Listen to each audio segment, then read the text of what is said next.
आज के समय में हम ग्लोबल गवर्नेंस की बात करते हैं। संयुक्त राष्ट्र संघ, यूनाइटेड नेशंस ऑर्गेनाइजेशन, उसके अलग अलग ऑर्गन्स हैं।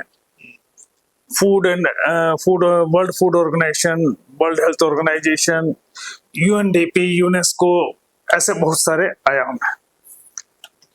क्या आपकी कल्पना यह हो सकती है कि प्राचीन काल में भी कोई एक सार्वभौम राष्ट्र, उसका एक सार्वभौम आचार संहिता या नियमावली रही हो सकती है? क्या आप ऐसा मानते हैं?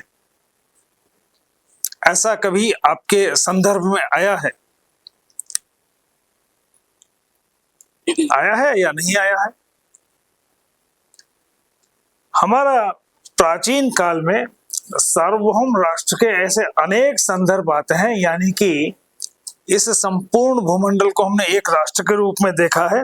हमारे अक्सर हर पूजा पाठ के अंत में 3 शांति मंत्र होते हैं। जगनेन जगमय जंत देवस्थानी, आपने सुना होगा।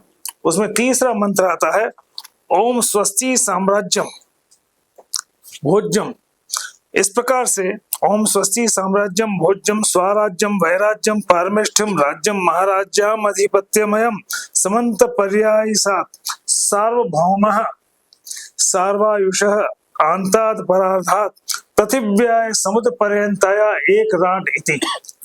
पृथ्वी से समुद्र पर्यंत यह एक राष्ट्र है। इसमें भिन्न भिन्न प्रकार की शासन प्रणालियों से युक्त जो राज्य हैं, उन सभी राज्यों के निवासियों के हम कल्याण की कामना करते हैं। और आज हम देखते हैं कि विश्व में अनेक प्रकार की शासन प्रणालियां हैं।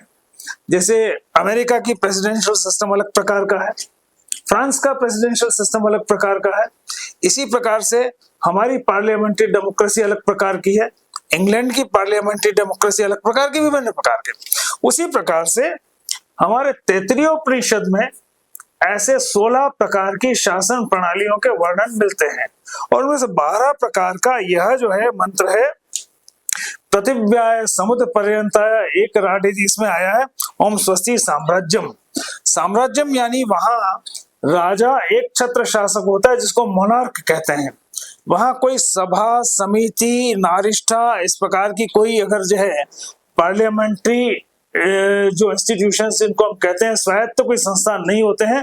राजा का एक छत्र शासन, उसको हमने साम्राज्य कहा है। फिर भोज्यम, भोज्यम वो है जहां का राजा पीढ़ी दर पीढ़ी भोज कहलाता रहा है। हमारे यहाँ भी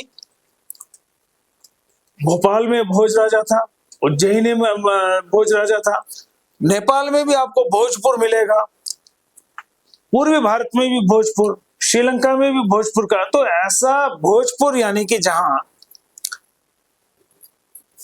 बुद्धिजीवी सामंतों के द्वारा, बुद्धिजीवी सामंतों की सभा या समिति के द्वारा राजा की नियुक्ति की जाती है, और जहां वेलफेयर स्टेट होती है, वहां पर यह राजा पीढ़ी दर पीढ़ी भोज कहलाता रहा है, और वह शासन या वह राज्य व्यवस्था भोज्य कहलाती है। इसी प्रकार से उसमें दूसरा है वैराज्य। वैराज्य वह है जहां का राजा पीढ़ी दर पीढ़ी विराट कहलाता है। तो आप देखिए हमारे यहाँ भी महाभारत में राजा विराट का वर्णन आता है। हमारे यहाँ भी आप देखिए नेपाल में विराट नगर पूरा एक बड़ा इंडस्ट्रियल टाउनशिप है। ऐसे सब जगह तो अनेक स्थानों पर, तो जहां प्रबल सामंतों के द्वारा जो योद्धा श्रेणी के होते हैं, ऐसे प्रबल सामंतों के द्वारा जहां राजा की नियुक्ति की जाए, उसके बहुत सारे और गुण हैं, तैत्तिरीयोपनिषद में आपको मिलेंगे। अभी हम उसकी गहराई में नहीं जाएंगे, लेकिन वो राजा विराट कहलाता है वैराज्य। ऐसे ही पारमेष्ठ्यम, पारमेष्ठ्यम यानी कि वहां का राजा हमेशा परमात्मा या ईश्वर माना जाता है। जैसे मेवाड़, नाम सुना होगा, महाराणा प्रताप और बापा रावल हो। तो 8वीं सदी में 728 में बापा रावल का राज्यारोहण हुआ। तब से लेके 1947 में मेवाड़ का भारत विलय तक सारे राजा एकलिंग नाथ के दीवान कहलाते थे, और वह गद्दी एकलिंग नाथ की गद्दी कहलाती थी। तो यानी कि पारमेष्ठ्यम, ऐसे विभिन्न प्रकार के, अभी मैं उन सब की गहराई में नहीं जाऊंगा, दूसरे विषय छूट जाएंगे, लेकिन ये विभिन्न प्रकार के, अर्थात ये संपूर्ण भूमंडल एक राष्ट्र है पृथ्वी से समुद्र पर्यंत, और इसमें भिन्न भिन्न प्रकार के शासन प्रणालियों से युक्त राज्य हैं। अर्थात हमारी कल्पना सार्वभौम एक प्रकार से समान विधान की रही है और वह उस प्रकार के विधान सर्वत्र लागू होते थे। उदाहरण के लिए एक छोटा सा इसको और मैं स्पष्ट कर दूं तो जैसे भगवान राम जब बाली का वध करते हैं तो बाली कहता है धर्म है तो अवतरे हूं गोसाई मारे हो मोहि ब्याज खिलाई, आपका धर्म के लिए अवतार हुआ है, मेरा शिकारी की तरह वध क्यों किया। तो फिर वो कहते हैं कि देखो हम पृथु के वंशज राजा भरत जो धर्म की मर्यादा स्थापित करने में संलग्न है उनके अनुचर हैं और जहां कहीं अधर्म होगा हम वहां पर उस अधर्म का निराकरण करेंगे। तुमने अपने छोटे भाई की पत्नी का अपहरण कर रखा है और इसलिए हमारे लिए तुम्हें दंडित करना आवश्यक है। अर्थात अवध अलग राज्य था, किष्किंधा अलग राज्य था, लेकिन ये धर्म की मर्यादाएं अर्थात उसका पालन एक प्रकार से बहुत अवश्य हो जाता है। धर्म को समझने के लिए मुझे एक बहुत अच्छा उदाहरण, थोड़ा विषयांतर होगा लेकिन आप लोगों को समझ में आए। मेगास्थनीज चंद्रगुप्त मौर्य के दरबार में यूनान का राजदूत 6 वर्ष तक वो भारत में रहा। उसने एक पुस्तक लिखी इंडिका, 3 इंडिका है, एक उससे पहले की भी है एक उसके बाद की भी है। ये मेगास्थनीज की इंडिका में वो लिखते हैं भारत में धर्म की मर्यादा इतनी ऊंची है कि अगर 2 राजाओं के सशस्त्र सैनिक युद्धरत होते हैं तब भी प्रजा के लोग पुरुष स्त्री बच्चे किसान व्यापारी सब अपना काम यथावत करते रहते हैं, क्योंकि धर्म यह कहता है कि एक सशस्त्र सैनिक दूसरे सशस्त्र सैनिक पर ही आक्रमण कर सकता है। नियति प्रजा चाहे शत्रु राजा की क्यों नहीं हो वो उसे कुछ भी नहीं कहते थे। अब अगर एक विदेशी राजदूत ने 6 वर्ष के अपने अनुभव के आधार पर यह लिखा है, इसका मतलब उसमें कोई अतिशयोक्ति नहीं हो सकती।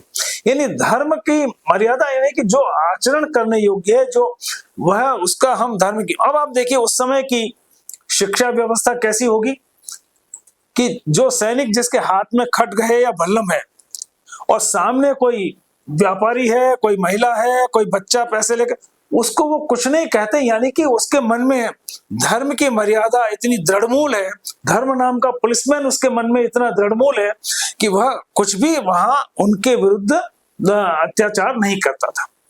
और वहां की पूरी अपने देश की प्रजा का भी यह सारी बातें इतनी फर्मली इनग्रेन्ड थी उनके दिमाग में कि भाई ये सैनिक हैं, आपस में युद्ध करेंगे, हम यहाँ निरापद हैं। यानी कि पूरे देश में इस प्रकार का, यानी कि यह धर्म का आचरण और धर्म का शिक्षण और यह इतना दृढ़मूल था और इस प्रकार का धर्म का व्यवहार संपूर्ण भूमंडल पर कभी होता रहा था और इसीलिए हम इस सारी बात को करते हैं। अब दूसरी बात, हमारे यहाँ चुनाव, राजा या राष्ट्राधिपति के चुनाव के वेदों में अनेक मंत्र मिलते हैं और अनेक स्वायत्त संस्थाओं के, जिसमें कुल, ग्राम, ग्रामणी, ग्रामाधिप, विश्व, 20 गांवों का एक विश्वपति, ऐसे अनेक मिलते हैं। उसमें अल्टीमेट मिलता है नारिष्टा, अगर आपने नाम सुना हो तो, परिषदें, नारिष्टा। नारिष्टा के बारे में सायणाचार्य ने लिखा है कि नारिष्टा वह समिति होती है जिसके निर्णय को कोई राजा सहित कोई टाल नहीं सकता। हमारे यहाँ हर एक शब्द की व्युत्पत्ति है। तो कहने का मतलब यह है कि यह जो विभिन्न प्रकार की स्वायत्त संस्थाएं हमारे देश में अंग्रेजों के आगमन तक भी इतनी रही है। Charles T Metcalfe acting governor general थे ब्रिटिश गवर्नमेंट के, उन्होंने 1932 में लिखा है कि भारत का हर गांव मिनी रिपब्लिक है, हर गांव लघु गणराज्य है। यानी कि हमारे ग्राम की ये जो स्वायत्त व्यवस्था है और एक प्रकार से यह जो सारी थी, इसके बारे में उस समय तक भी उन्होंने इनको अपना बहुत गहराई से अनुभव किया, इसलिए उन्होंने उससे अभिभूत होकर लिखा। और मिनी रिपब्लिक कहना यानी कि एक प्रकार से गांव का जो ग्रामाधिप था, कई जगह शत ग्रामाधिप होते थे, सहस्त्र ग्रामाधिप होते थे, ग्रामणी होते थे, अलग अलग वो सभी जो होते थे, उन सबका इतना महत्व होता था। एक बात और है, राजा का चुनाव होने के बाद भी राजा कोई भी नियम बनाने के लिए अधिकृत नहीं था। जो हमारे विभिन्न धर्मशास्त्र थे उनके नियमों को ही उसको लागू करना है। लेकिन जो ग्रामीण स्वायत्त परिषदें होती थी, सभा समिति परिषद, सभा समिति के अनेक संदर्भ हमारे प्राचीन शास्त्रों में भी आते हैं और इनके ऊपर बृहस्पति स्मृति, अपरार्क चंद्रिका, स्मृति चंद्रिका, व्यवहार प्रकाश आदि में बड़ा विस्तार से वर्णन मिलता है, उनके अधिकार किस प्रकार के होते थे।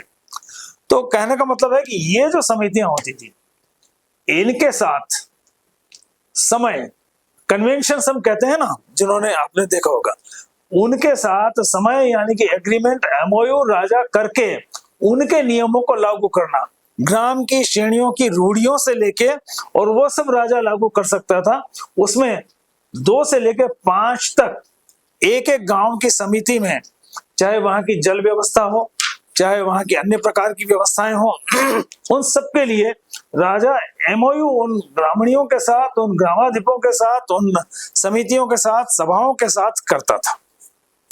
अब जैसे चुनाव के अनेक मंत्र हैं, एक बहुत अच्छा मंत्र ऋग्वेद का है, आत्वा हर्षि मंत्रेधि ध्रुवस्तिष्ठा विचाचली ही विशरत्वा सर्वा वांछतु मात्वद राष्ट्रमदि भ्रशत। इसका अर्थ है, हे राष्ट्र के अधिपति, तू चुनकर लाया गया है, तू सभा के अंदर आ, स्थिरता रख, धैर्य पूर्वक सभा का संचालन कर, चंचल मत बन, घबरा मत, तुझे सब प्रजा चाहें, स्वीकारें, तेरे अधिकार क्षीण न होवें, तू राज्य से च्युत न हो। क्योंकि वहां पर उस समय जो राज्य की समिति, अलग अलग जगह सभा समिति, उनके अलग नियम नहीं जाएंगे विस्तार से, लेकिन नारिष्ठा आदि जो होती थी, वे राजा को पदच्युत करने का अधिकार भी रखती थी।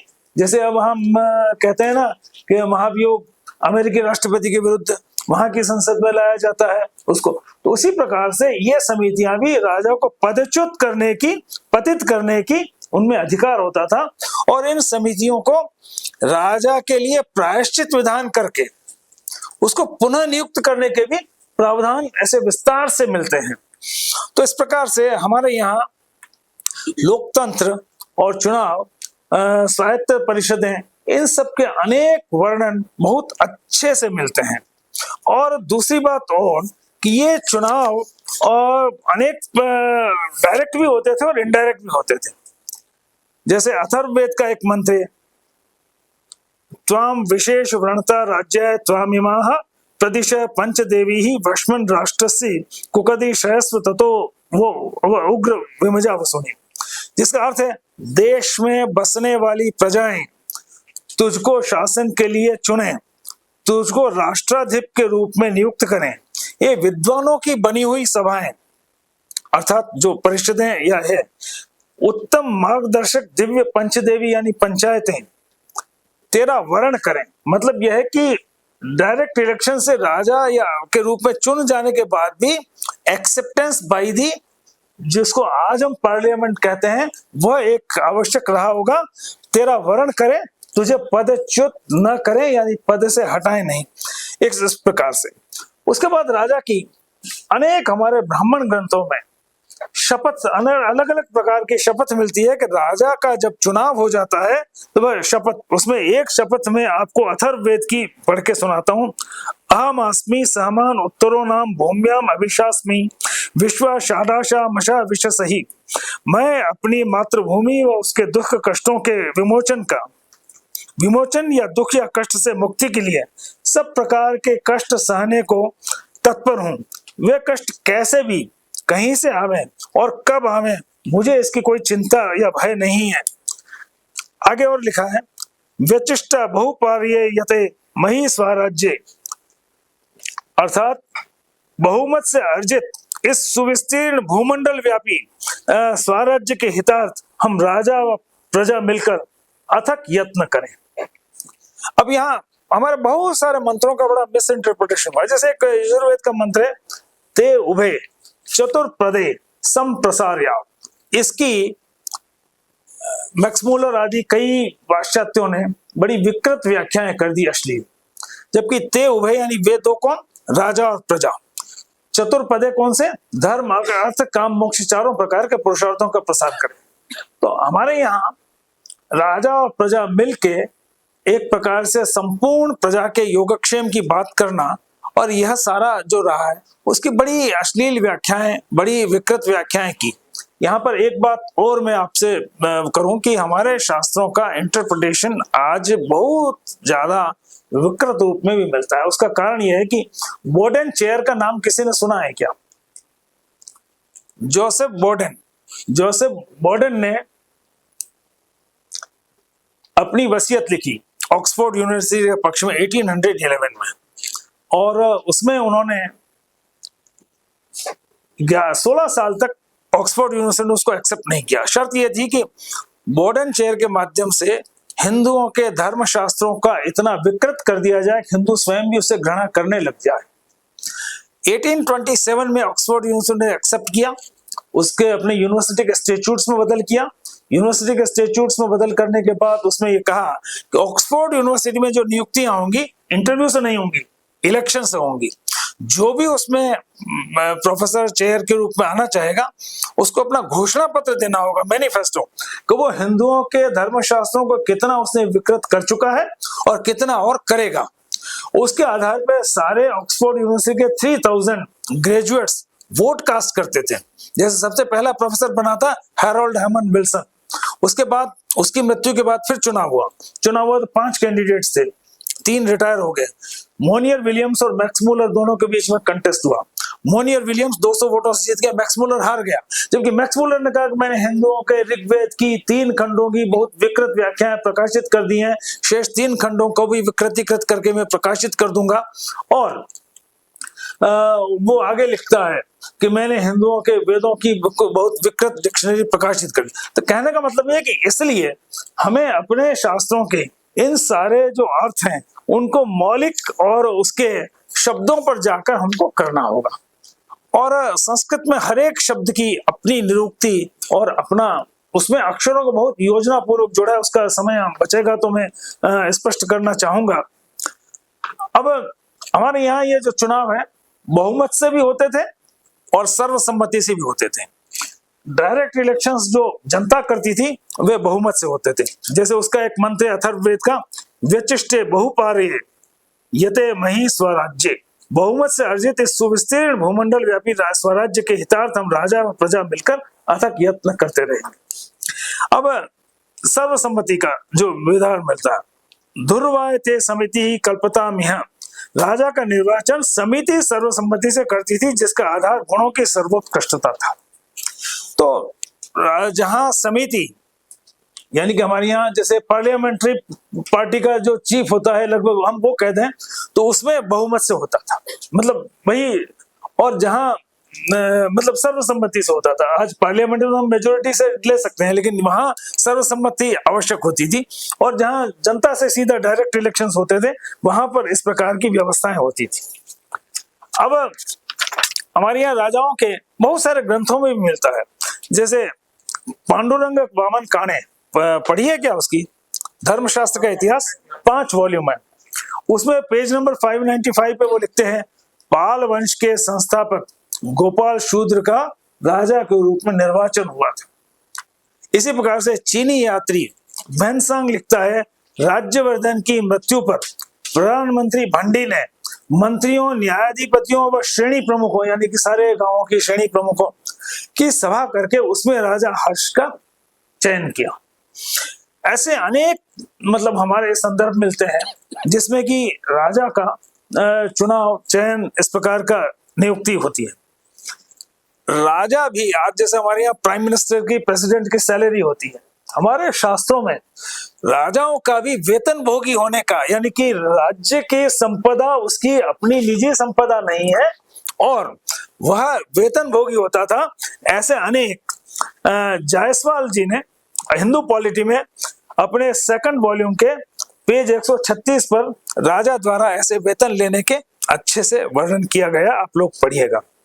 कौटिल्य अर्थशास्त्र में वो लिखते हैं, कौटिल्य, सदाचारी राजा को युद्ध के समय सैनिकों को प्रेरित करने हेतु स्पष्ट कहना चाहिए, मैं भी तुम लोगों की भांति वेतन भोगी हूं।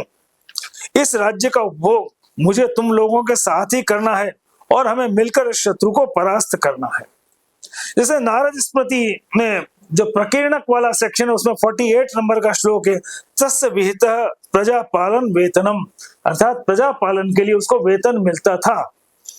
इसी प्रकार से महाभारत के शांति पर्व में मिलता है अध्याय 71 श्लोक 10 में, शास्त्र नीतेन लिप्से था वेतनेम धनागम, अर्थात अनेक स्थानों पर। तो ऐसा नहीं है कि राजा निरंकुश, और बल्कि मैं आपको एक व्यावहारिक उदाहरण देता हूँ।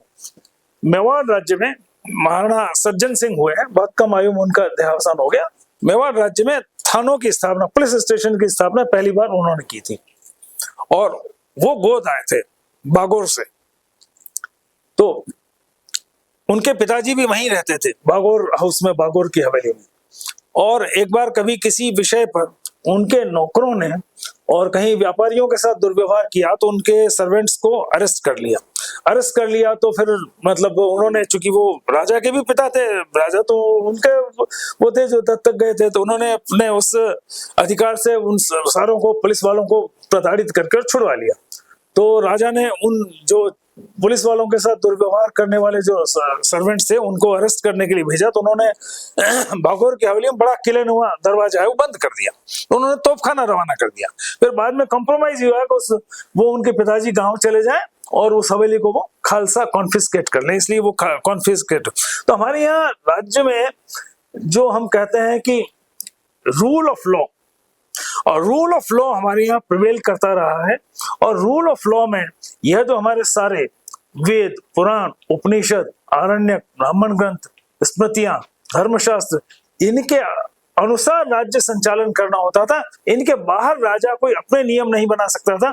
लेकिन गांवों की श्रेणियां, क्राफ्ट्समैन की गिल्ड्स, जो ग्रामाधिप और ग्रामणी और गांवों की समितियां, वे रूल्स बना सकती थी। जो रूढ़ियां होती थी उन पर रूल्स बन सकते थे। यानी कि राजा को एक प्रकार से ये कहा जा सकता है कि राजा कभी भी निरंकुश नहीं हो सकता, he has to abide by rules. इसी प्रकार से राजा के नियुक्ति के अनेक प्रकार रहे हैं।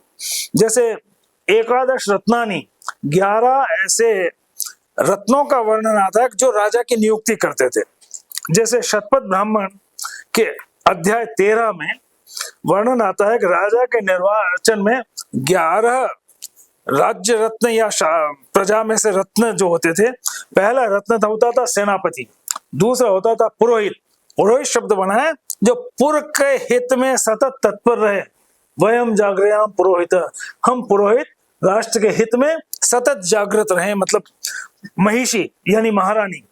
इसी प्रकार से सूत, ग्रामणी यानी कि ग्राम का विश्वपति भी हो सकता है, वह शत ग्रामाधिक भी हो सकता है। ग्रामणी एक वाइडर टर्म है जो भी गांवों की इकाई है, 100 गांवों की, 1000 गांवों की, कुल की, तो वो उसके ऊपर मतलब जो होता था।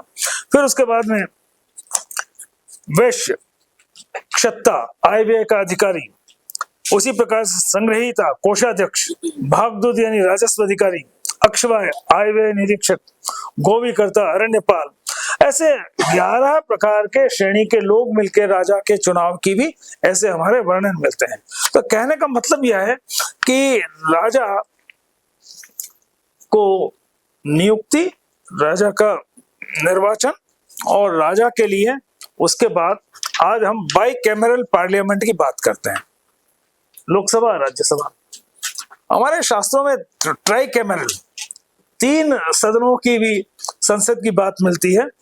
तीनों सदनों के आदेश की अनुपालना की प्रतिज्ञा राजा को करनी होती थी कि यह उन तीनों राज्यसभा, विद्यासभा और धर्मसभा। तो उसमें श्लोक है, त्रीणि राजाना विदथे पुरुणी परिविश्वानि भूषतः सदासी अपश्यमत्र मनसा जगन्वाव्रते गंधर्वाम अभिवायुकेशान। हे मनुष्यों, प्रजाजनों, मैं आप सब द्वारा निर्वाचित राजा, उत्तम गुण कर्म और स्वभाव युक्त सत्यनिष्ठ विद्वान पुरुषों की राजसभा भी कैसी होती थी? अच्छे स्वभाव से युक्त, गुण कर्म, उत्तम गुण कर्म से युक्त, सत्यनिष्ठ विद्वान पुरुषों की राजसभा, विद्यासभा और धर्म सभा द्वारा नियत सिद्धांतों का अनुपालन करते हुए संपूर्ण राज्य संबंधी कर्मों का यथा योग्य सकल प्रजा के निरंतर सुख के अनुरूप संपन्न करूंगा। यानी कि तीनों प्रकार की ट्राइकैमरल पार्लियामेंट में तीनों ही सदनों की उसको अनुपालना करनी होती थी। तो कहने का मतलब यह है कि हमारे यहाँ राजा यानी एकदम कोई निरंकुश या इस प्रकार का नहीं होता था, बल्कि राजा रूल ऑफ लॉ से बंधा होता था। अब इसी प्रकार से राजा के चुनाव में कहीं कहीं वर्णन बहुत व्यापक मिलते हैं, जैसे भद्रलोक राजा के निर्माता वर्ग, सूत, ग्राम प्रमुख, दक्ष शिल्पी, सारे आर्टिसंस जैसे पूरे राज्य में, क्योंकि उनका ही आर्टिसंस का व्यवसाय चलना चाहिए, रथकार, धातुकर्मी, विश्वपति व विविध श्रेणी समूह राजा को चुनते थे। यह स्पष्ट वर्णन मिलता है, ये राजानो राजकृतः सूता ग्रामण्यस्य ये विश्वपति उपस्तीन पर्णमह्य त्वं सर्वान् कृशाभितो जनान्। अथर्ववेद में यह कहा गया है कि राजा का चुनाव करने के लिए ये भद्र लोग यानी कि वहां के पढ़े लिखे सभ्य जन, वहां के बस सूत, इस प्रकार से उसने पूरा किया। फिर इसी प्रकार से महाभारत में 37 मंत्रियों का नियुक्ति का वर्णन आता है। 37 मंत्रियों में 4 ब्राह्मण होते थे तो 4 शूद्र भी होते थे। आप देखिए महाभारत में जो मंत्रिमंडल का गठन करने की बात है वह बहुत स्पष्ट रूप से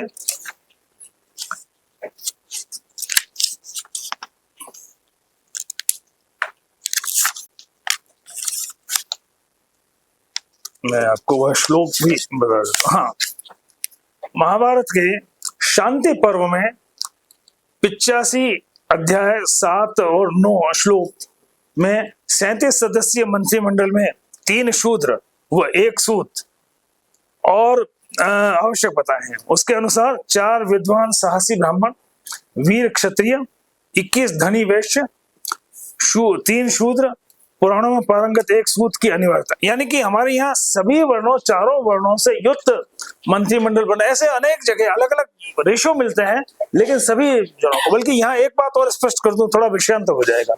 ये शूद्र शब्द की बहुत गलत व्याख्या हमारे यहाँ की है। शूद्र शब्द क्षुद्र से नहीं बना है। शूद्र शब्द बना है श्रमस्य स्वेदेन उत्पादन रत एवं शूद्र। श्रम के स्वेद यानी मेहनत के पसीने से मूल्यवान वस्तुओं को बनाने वाला शूद्र है। और इसीलिए कामंदक नीतिसार कौटिल्य के बराबर का ही अर्थशास्त्र का ग्रंथ है कामंदक नीतिसार कामंदकीय। वो कहता है राजा को नए नगर में शूद्र अधिक संख्या में बसाने चाहिए, वैश्य अधिक संख्या में बसाने चाहिए, क्योंकि शूद्र विभिन्न प्रकार की वस्तुओं का उत्पादन करते हैं मूल्यवान, और वैश्य उनका व्यापार करके राजा को टैक्स चुकाते हैं। उसमें लिखा है ब्राह्मण और क्षत्रिय राज्योपजीवी, राज्य को वृत्ति देनी होती है, उनकी संख्या नए नगर में कम होनी चाहिए। और इसी प्रकार से शायद चूंकि हमारे यहाँ ब्राह्मण को भिक्षावृत्ति से गुरुकुल चलाने की बात थी, क्षत्रिय की क्षतात रक्षति थी, क्षत्रिय समाज को क्षति से बचाए हुए क्षत्रिय, वैश्य का व्यापार, वाणिज्य, गोपालन और कृषि, यही लिखे। सारा मैन्युफैक्चरिंग श्रमस्य स्वेदेन उत्पादन रहते शूद्र, श्रम के स्वेद से मूल्यवान वस्तुओं को उत्पादन, यानी कि हमारे देश का मैन्युफैक्चरर शूद्र वर्ग रहा है। और इसीलिए महाभारत में स्टेट गेस्ट, राजकीय अतिथियों को ठहराने की व्यवस्था शूद्र के यहाँ होती थी। जैसे कई श्लोक है, एक बार बताता हूँ। स शूद्र संचित तपा जितेंद्रिय सुश्रुषुर तिथिम, अतिथियों की शुश्रूषा, सुश्रुषुर तिथिम तपा संचिन होते महत्। तो कहने का मतलब यह है कि इसी प्रकार से जैसे कई बार हमारे यहाँ ये कह दिया जाता है कि वेदों में लिखा है शूद्र को वेद नहीं पढ़ने देना चाहिए, जबकि इसका उल्टा लिखा है। यजुर्वेद के 26वें अध्याय का दूसरा मंत्र आप पढ़ना, यथे माम वाचम कल्याणी मावजानी ब्रह्म राजन्याय गुंग शूद्राय चाय स्वाय चारण्याय, अर्थात जैसे मैंने यह अमृत रूपी वाणी परमात्मा ऋषि को कह रहा है तुमको दिए, वैसे तुम ब्राह्मण क्षत्रिय वैश्य शूद्र स्वाय परिवार के सब लोगों को, अरण्य वन में रहने वाले सब लोगों को पढ़ाओ। और इसी कारण चूंकि शूद्र मैन्युफैक्चरर था इस देश का, सबसे धनी अगर कोई था तो शूद्र था, ये अरबों के आक्रमण के पहले हमारे देश में। वास्तु ग्रंथों में अगर आप जाएंगे, पुराणों में जो वास्तु खंड मिलता है, जैसे विश्ववर्धन प्रकाश का है कि मकान नापने की मेजरिंग थ्रेड, फीता किसका होता था, तो ब्राह्मण से सूत्र दर्भजम, ब्राह्मण का सूत्र कुशा का होता था। मोंजंतु तो क्षत्रिय से, मुंज का क्षत्रिय का होता था। कार्पासम जो भवित वैश्य, कपास का वैश्य का होता था। स्वर्ण निर्मितम शूद्र से सूत्रम, यानी कि वो सोने का थ्रेड। तो कहने का मतलब है कि ये हमारा पिछले 1200 सालों 1300 सालों के विदेशी आक्रमणों के दौर में जो सारा बदला है, ताकि हमारे देश में यह जो शूद्र शब्द बना है, जैसे शब्दों की एक में थोड़ा सा आपका विषयांतर हो जाएगा, लेकिन शब्दों को जरूर पढ़िएगा। मैं राहुल जी से बात, हमारे यहाँ जैसे हम कहते हैं शंकर, तो शम तनो तो इति शंकर, संकटों से रक्षा करे वो शंकर है। हम जैसे कहते हैं शिव, तो शेते परमानंद पते तिष्ठति इति शिव, जो हमेशा परमानंद में स्थित रहता। जैसे अब आज के समय में सन 2012 की क्लाइमेट चेंज की कॉन्फ्रेंस हुई थी, उसमें 125 देशों के वैज्ञानिकों ने इंटर गवर्नमेंटल पैनल और क्लाइमेट चेंज में कहा कि धरती पे जो वर्षा होती है उसके लिए आवश्यक जो रेन प्रेसिपिटेटिंग ह्यूमिडिटी चाहिए, 40% rain precipitating humidity forest contribute करते हैं, वन कंट्रीब्यूट करते हैं। हमारे यहाँ 4000 साल पहले यास्क ने वन शब्द की निरुक्ति दी है, वन्यते याचते वृष्टि प्रदायते इति वनाः, प्रकृति में बरसात वृष्टि को संभव बनाने वाले को वन कहते हैं। यानी कि रेन प्रेसिपिटेटिंग ह्यूमिडिटी देने की बात हमने 2012 में पता लगाई, उस बात को हमने 4000 साल पहले से कह रखा था कि धरती पे वर्षा करने में कौन फैसिलिटेटर है। ऐसे ही जैसे हर एक शब्द, कोई 1628 में पहली बार हमने विलियम हार्वे ने कहा हार्ट का काम बॉडी में ब्लड सर्कुलेट करना है, उसके पहले किसी को कुछ पता नहीं था। हमारे यहाँ 5000 साल पुराना शतपथ ब्राह्मण ग्रंथ है, 4000 साल पुराना यास्क का निरुक्त है, और भी वेदों में हृदय शब्द की रचना की, तो उसमें हृदय के 4 गुणों को इंगित करने के लिए 4 अक्षर जोड़े, ह र द य। उसका अर्थ है हरते ददाते रहते यमम हृदय शब्द। हरते यानी withdraws blood from the body, ददाते means gives blood to the body, रहते means circulates blood in the body, और यमम यानी धड़कनों का नियमन करता है। अब ये बात 100 साल पहले मॉडर्न साइंस को भी पता नहीं थी कि हार्ट बीट का रेगुलेशन हार्ट का ही नेचुरल पेसमेकर करता है। लेकिन हमारे यहाँ एक ग्रंथ है, शायद आपने नाम नहीं सुना होगा, भेल संहिता। चरक संहिता तो नाम सुना होगा, भेल संहिता उसकी समकक्ष बड़ी संहिता है। उसमें वो कहते हैं हृदय की धड़कनों का नियमन हृदय स्वयं करता है। यानी कि हमने, तो कहने का मतलब ये कि मैं जो ये शब्दों की बात कर रहा हूं, जैसे मैंने नारिष्टा की सायन ने अपनी व्याख्या की थी, तो वह जिसके आदेशों को टाला नहीं जा सके ऐसी समिति, तो जैसे सभा समिति, इन सबके अपने निरुक्त हैं, इनके अपने कैसे ये बने हैं। तो मुझे लगता है कि इन सबको हमको बहुत अच्छे से, उन सबको ठीक से पढ़ने की आवश्यकता है। इसके साथ साथ स्पष्ट रूप से हमारे प्राचीन ग्रंथों में स्पष्ट कहा है कि राजा को मंत्रिमंडल में किस प्रकार की योग्यता वाले लोगों को लेना चाहिए, और कोई भी निर्णय बिना मंत्रिमंडल की सम्मति के नहीं लिया जा सकता। अगर कोई मंत्री अनुपस्थित है, उसका लिखित में उसका अभिमत प्राप्त किया जाए। अर्थात ऐसा नहीं है कि राजा निरंकुश था, उसको मंत्रियों की अनुमति लेना आवश्यक होता था, उसके मंत्री जो उसको अनुमति देते थे उसी के अनुरूप उसे काम करना पड़ता था। यह जो है मंत्रिमंडल की अपनी बहुत बड़ी योग्यता और वह रहती थी। और उसमें भी सबसे महत्वपूर्ण बात जो मुझे लगता है कि यह मंत्रियों का स्वहित में कोई निर्णय नहीं ले सकते। मत्स्य पुराण एवं अग्नि पुराण और विष्णु धर्मोत्तर पुराण में स्पष्ट लिखा है। मत्स्य पुराण में अध्याय 215 74 से 83 श्लोक, अग्नि पुराण में 220 अध्याय 16 से 17 श्लोक, विष्णु धर्मोत्तर सूत्र उसमें 224, 55 और 56। मंत्रियों को अपने दायादों के निर्णय को अपने हाथ में नहीं लेना चाहिए। हमारे यहाँ कॉन्स्टिट्यूशन आपने पढ़ा होगा, तो उसमें प्रिंसिपल्स ऑफ नेचुरल जस्टिस है, नो पर्सन कैन बी ए जज इन हिज ओन कॉज। कोई अपने हित में स्वयं निर्णायक नहीं हो सकता। तो यही इन तीनों सभी चारों पुराणों में कहा गया है कि कोई भी मंत्री अपने दायादों यानी अपने परिवार के ब्लड रिलेटिव्स के बारे में कोई निर्णय स्वयं नहीं ले सकता। यानी कि शास्त्र विधान हमारे यहाँ जो आज हम सेपरेशन ऑफ पावर्स की बात करते हैं वो हमारे यहाँ उस कालखंड में भी रही है। और एक बात स्पष्ट यह कही गई है कि मंत्री अगर अनुपस्थित है तो उसको कंसल्ट करना चाहिए, मंत्री की सम्मति अनिवार्य है। इसके अलावा एक बात मैं और बहुत आपको इंटरेस्टिंग बताना चाहता हूं। आज हम सेक्रेटेरिएट में जाते हैं ना, तो सेक्शन ऑफिसर कोई नोट इनिशिएट करेगा, फिर कोई ऊपर उसका ज्वाइंट डायरेक्टर, असिस्टेंट डायरेक्टर उसको अप्रूव करेगा, फिर वो ज्वाइंट सेक्रेटरी, फिर वो सेक्रेटरी के पास जाएगा, फिर वो मिनिस्टर के पास जाएगा। शुक्र नीति सार में मतलब कई ग्रंथों में आता है कि कैसे प्रशासकीय मतलब निर्णय कैसे लिया जाता है।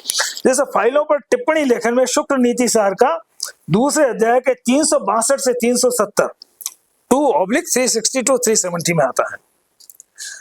सर्वप्रथम मंत्री या प्रविभाग, मुख्य न्यायाधीश या पंडित, धर्माध्यक्ष एवं दूत विभागों से संबंधित अपनी सम्मति, अनुशंसा, रिकमेंडेशन लिखता है कि क्या किया जाए, डिजायर लिखता है कि इसमें यह किया जाए। उसके बाद इस पर अमात्य यानी मंत्री, अमात्य उस पर साधु लेखन मस्ती उचित लिखा है यह टिप्पणी लिखेगा तो वो आगे जाएगा, नहीं तो नहीं जाएगा। फिर उसके आगे लिखा है, वो लिख सकता है, उस पर आगे लिखा है, उस पर सुमंत सम्यक विचारितम, ठीक से सोचा विचारा गया रिकमेंडेशन है, ये लिखेगा तो वो आगे जाएगा। फिर आप देखिए उसके बाद प्रधान लिखता है सत्यम यथार्थम, सही व मान्य है। उसके बाद और सही और मान्य है और कार्य के अनुकूल है। फिर तदुपरांत प्रतिनिधि लिखेगा अंगीकृतो योग्यम, स्वीकार करने योग्य है, एक्सेप्टेबल। फिर उसके बाद में उस पर युवराज लिखता है, अगर युवराज की नियुक्ति हो चुकी है तो। जैसे महाराज राम की भी महाराज दशरथ ने युवराज के रूप में नियुक्ति का निर्णय लिया था, फिर वनवास हुआ था तो युवराज के रूप में अभिषेक होना, युवराज की भी महत्वपूर्ण वो होती है। तो वह युवराज लिखता है अंगी कर्तव्यम, यह स्वीकार कर लिया जाए। उसके बाद तब पुरोहित लिखता है, उसके बाद युवराज के बाद भी पुरोहित है, पुर का हित साधन करने वाला। लेख्य स्वाभिमतम, मैं इसका अनुमोदन करता हूं, अभिमत मेरा स्व अभिमतम। सभी लोग ऐसा लिखकर विहित मोहर लगाएंगे और तब राजा लिखता है अंगीकृतम, स्वीकृत हो गया। अब आप देखिए मतलब हमारा कितना व्यवस्थित विधि शास्त्र, हमने पूरा डेमोक्रेसी, चुनाव की सभी प्रकार की पद्धतियां, सभी डायरेक्ट इलेक्शन, इनडायरेक्ट इलेक्शन, सभी तरह की इन सबको हमने मतलब वो किया है। तो कहने का मतलब यह है कि हमारे यहाँ लोकतंत्र प्राचीन विधि शास्त्र में बहुत अच्छे से एक प्रकार से इनबिल्ट था। तो यह जो है मुझे लगता है कि आज के समय में हम अगर पुराने इन सारे विधानों को अगर ठीक से देखें, मैंने अलार्म लगा दिया था मेरा 40 मिनट हो जाए, क्योंकि मुझे कहा था 45 मिनट का समय रहेगा। मुझे लगता है कि हम प्रश्नोत्तर ले सकते हैं, ताकि क्योंकि लंबा करूंगा तो फिर वो प्रश्नोत्तर छूट जाएंगे, आपके मन में कई सारी जिज्ञासाएं होंगी।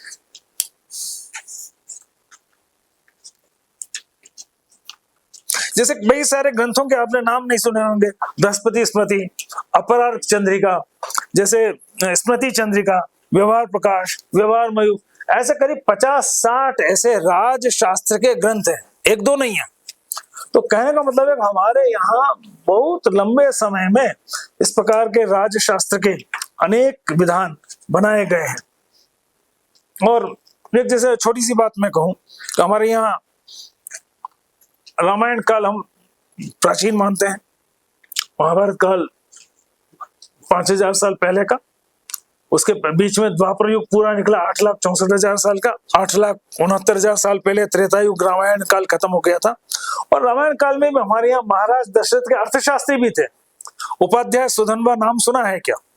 उपाध्याय सुधन्वा महाराज दशरथ के अर्थशास्त्री थे।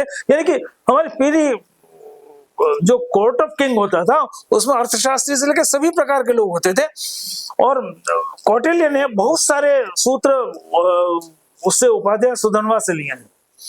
अब आज हम कहते हैं जॉबलेस ग्रोथ कि ग्रोथ तो हो रही है, जॉब्स नहीं है। अब पुराना अर्थशास्त्र जो था उसमें उपाध्याय सुधनवा ने भी लिखा है कि प्रत्येक कार्यक्षम व्यक्ति को कार्य मिले, यानी कि वर्किंग एज पॉपुलेशन में हर व्यक्ति को काम होना चाहिए, उस कार्य से उसको समुचित प्रत्याय हो, उस प्रत्याय का सतत विवर्धन हो, उसमें वृद्धि हो, और उस प्रत्याय का समुचित समाज में उचित पात्र लोगों में वितरण हो।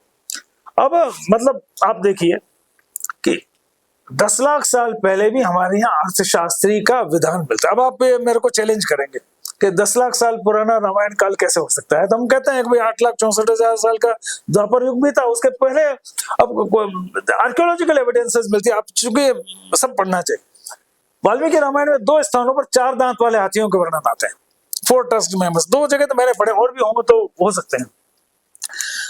मॉडर्न आर्कियोलॉजी कहती है 4 टस्क्ड मैमथ्स, 4 दांत वाले हाथी धरती से 1 मिलियन 10 लाख साल पहले विलुप्त हो गए। अब अगर जो प्राणी 10 लाख साल पहले ही होता था उसके बाद में विलुप्त हो गए, उसके फॉसिल्स 10 लाख साल पुराने मिल गए, तो यानी कि वो जो ग्रंथ है वो उसका कंटेम्पररी, उस ऑर्गेनिज्म का कंटेम्पररी रहा होगा। तो कहने का मतलब है कि हमें अपना राजशास्त्र के साथ इन सभी चीजों को, अध्यायों को और हमारे ग्रंथों के ऊपर वो विश्वास रखते हुए, और यानी कि वेद उससे भी प्राचीन है, वेदों का वर्णन रामायण में भी आता है। तो 12,96,000 साल का जो हम त्रेता युग मानते हैं, यानी 21,25,000 साल पहले त्रेता युग शुरू हुआ, 8,69,128 साल पहले समाप्त हुआ, और ऐसे अनेक आर्कियोलॉजिकल एविडेंसेस और ये सब मिलते हैं। तो मुझे लगता है कि इन सारी चीजों को एक इंटीग्रेटेड वे में पढ़ना चाहिए। इतना कहकर मुझे लगता है कि अब आप प्रश्न कोई है या जैसा भी